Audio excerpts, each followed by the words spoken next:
स्थानीयकरण की मांग को लिए बीते 12 दिनों से झारखंड अनुबंधित पारा चिकित्सा संघ के बैनर तले स्वास्थ्य कर्मी धरने पर बैठे हैं। धरने में बैठे चिकित्सा कर्मियों की तबीयत शनिवार को अचानक बिगड़ने लगी। आनन फानन में उन्हें सदर अस्पताल में भर्ती कराया गया। वहीं कई स्वास्थ्य ऐसे कर्मी हैं जिन्हें धरना स्थल पर ही ट्रीटमेंट दिया जा रहा है। इन स्वास्थ्य कर्मियों से मिलने जामताड़ा विधायक इरफान अंसारी धरना स्थल पहुंचे। उन्होंने कहा स्वास्थ्य कर्मियों की मांग जायज है, वह जल्द ही इस दिशा में सरकार से वार्ता कर कोई सकारात्मक पहल करेंगे। वहीं पूर्व विधायक अमित महतो भी स्वास्थ्य कर्मी से मिलने पहुंचे। उन्होंने हेमंत सरकार को इसके लिए जिम्मेदार ठहराया। अमित महतो ने कहा कि सरकार जिन वादों के साथ सत्ता में आई थी, आज वह अपने वादे भूल गई है। सरकार को इस दिशा में जल्द से जल्द कोई ठोस पहल करनी चाहिए। उन्होंने कहा कि वे भी इस संबंध में मुख्यमंत्री से मिलकर स्वास्थ्य कर्मियों की बात उनके समक्ष रखेंगे।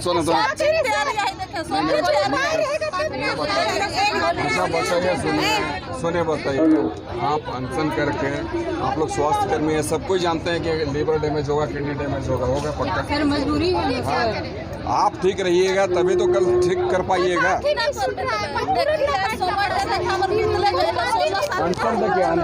अभी 23 से विधानसभा भी है, तो अपनी मांग को रखेंगे। अब लड़ाई लड़ना है तो अनशन थोड़ी ना, थोड़ी है इसको अनशन। बार बार सर हम लोग को छला जा रहा है सर, बार बार छला जा रहा है सर। हम 20 में भी सर आंदोलन किए थे सर, उस समय समझौता हुआ। माननीय मुख्यमंत्री जी की अध्यक्षता में एक विशेष मीटिंग बना था, कमेटी भी बना, सब चीज बना था। क्या घोषणा कोई रिजल्ट पानी नहीं पीजिएगा तो खत्म हो जाएगा। प्राण त्याग देंगे सर, कौन क्या कर लेगा? जब तक ऐसे भी तो जान दे रहा है। धीरे-धीरे सबका जान देना नहीं, जान देना है, उल्टा बोल के देखिए क्या करिएगा। जब सरकार सुन ही नहीं रही है, सर तो क्या कैबिनेट ही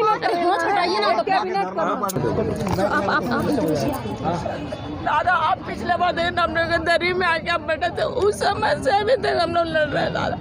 अभी तक क्या और कुछ नहीं हो रहा है। हम लोग ऐसे दरी में हमेशा बैठते रहे। घर चलाना मुश्किल हो गया है। आपसे तो बहुत उम्मीद था दादा। पर 2 आदमी बैठता है, एक आदमी 90 क्या करिएगा हमारा ये अस्थायी कर्मचारी 90,000 लेता है, हम लोग वन कर्मी 15,000 लेते हैं। हो गया महीने में बोला नहीं रुलाना है, जब हम लोग रोना नहीं रुलाना। कोरोना की लड़ाई लड़े हम लोग, उस समय कोई नहीं बोला नियोजन नीति ये वो कानून नियम सब लगा दिया गया। बढ़िया सुनिए। कैसी लड़ाई है? सरकार एक नियमित करना है, सृजित पद है, सृजित पोस्ट है, हम टेक्निकल हैंड है, क्यों नहीं कर? जीएनएम का बात तो हम विधानसभा में रखे देंगे जी। बेड़ों की जो लेडीज हैं, जी की वाइफ पकड़ लेना है।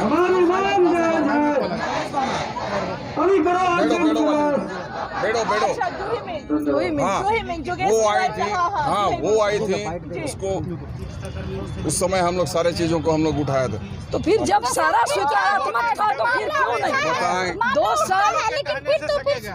साल बाद भी हम वहीं खड़े हैं। लेकिन एक चीज बोले मैडम, एक चीज बता रहे हैं, ऐसा प्राण त्यागने से आपको कुछ नहीं मिलेगा। आपका बच्चा भी आपका जो बच्चा है ये है, कौन देखेगा? तो हम लोग नहीं छोड़ेंगे। लड़ाई है वो ठीक है, हम छोड़ने का क्या कर। 16 साल बीत गया है, लेकिन आप प्राण त्यागिएगा तो ऐसा थोड़ी है कि प्राण तो हम लोग कोविड के समय में ही त्याग दिए थे सर, वो तो ऊपर वाला छोड़ दिया। क्या बयान कर रही है? हम समझते हैं, आप आँख नहीं भी दिखाएगा तो भी हम जानते हैं आपका समस्या। आप बताइए क्या करें सर, हम लोग क्या करें आप ही बताइए। कोरोना में कौन सा रास्ता में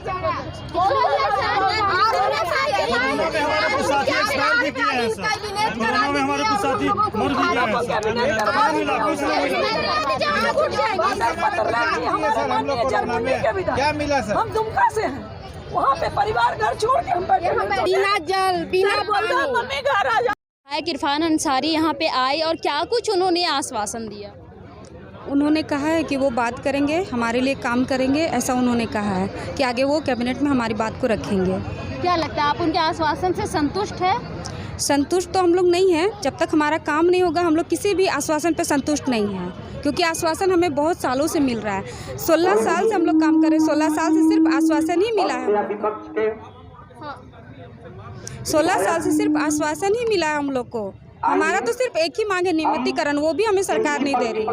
और हम क्या कुछ आगे की रणनीति होगी आप लोग की? हम लोगों की रणनीति और आगे तेज होगी। हम लोगों ने 14, 15, 16 सालों से अपना जीवन इसी स्वास्थ्य विभाग में त्याग दिया है। इतना महामारी आई कोरोना वाली, जिसमें किसने अपनी जान गंवाई? हमारे स्वास्थ्य विभाग के कर्मी ने अपना जान गंवाई। उसके एवज में हम क्या अपने बाप से हम लोग नहीं मांग सकते हैं कि हम लोग को स्थायीकरण किया जाए? हम लोग अपना जवानी स्वास्थ्य विभाग को दे दिया है, तो अपना बुढ़ापा के लिए हम लोग स्थायीकरण मांग सकते हैं। हमारा हक है कि हम उसे मांग सकते हैं। अब संतुष्ट है उनके आश्वासन से? हम लोगों ने ऐसा आश्वासन बहुत देखा है, बहुत सुना है, बहुत झेला है, इसलिए हम लोग ने इस आश्वासन से हम लोग संतुष्ट नहीं है।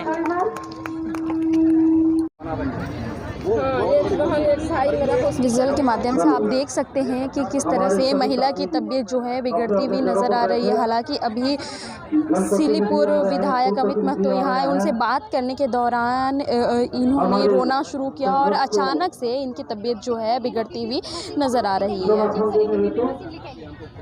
व्यवस्था है, जब रोस्टर ड्यूटी बांटा गया है चिकित्सकों के लिए, तो अनशन भाइयों के लिए यहाँ ना चिकित्सक रहेंगे, यहाँ ना स्वास्थ्य कर्मी रहेंगे, ताकि स्वास्थ्य सेवा तुरंत पहुँचाया जा सके। कि कुछ हो जाएगा उसके बाद स्वास्थ्य सेवा पहुँचा के क्या होगा? इतना ज़्यादा ब्रेथलेस लग रहा था उसको। पेन 40 इंजेक्शन के लिए हमने गया, हम एम्बुलेंस में गए कि एम्बुलेंस के किसी तरह पेन 40 तो नहीं, मेरे पास कुछ सुविधा नहीं। वहाँ जाते हैं तो सदर में तो जो इंट्राकेथ है वो भी नहीं लगा सक रहा है लोग। हम लोग खुद लगा रहे हैं इंट्राकेथ, हम लोग खुद स्लाइन ड्रिप कर रहे हैं लोगों का। तो यही सारी चिकित्सीय व्यवस्था करें। आखिर 16 साल का आक्रोश क्या होगा? इतनी बुरी स्थिति हमारी हो गई है। अभी हम माननीय मुख्यमंत्री से एक ही निवेदन करते हैं कि हमारा स्पेशल कैबिनेट बुला के हमारा नियमित कर दे, क्योंकि हमारा सृजित पद है। सृजित पद को सृजित करने की आवश्यकता नहीं, किसी भी चीज़ की आवश्यकता नहीं। हमारे सारे नियमावली सारा कुछ ओके है, तो फिर क्या दिक्कत है? 2014 में इसी सरकार के द्वारा एक बार पारा मेडिकल कर्मियों को नियमित किया गया है। वो चाहेंगे तो आंशिक संशोधन करके 2014 नियमावली के तहत ही हम लोगों को भी नियमित कर सकते हैं। पद भी सृजित है, सारे कुछ है, और हम लोग एक्सपीरियंस भी हैं। 16 साल काम करके हम लोग का ये 17 साल चल रहा है, तो हम लोग हैं। ऐसा नहीं है कि हम लोग उस लायक नहीं है कि सरकार नहीं कर सकती है। बाहर से इलाज के लिए नहीं आ रहा है? नहीं, कोई मेडिकल टीम नहीं है यहाँ पे, कुछ भी नहीं। सारा कुछ हम लोग खुद ही कर रहे हैं। आप देख सकते हैं कि हम लोग सारा कुछ खुद ही कर रहे हैं। आपस में ही आप लोग सबकी सहायता कर रहे हैं? हाँ। क्या है?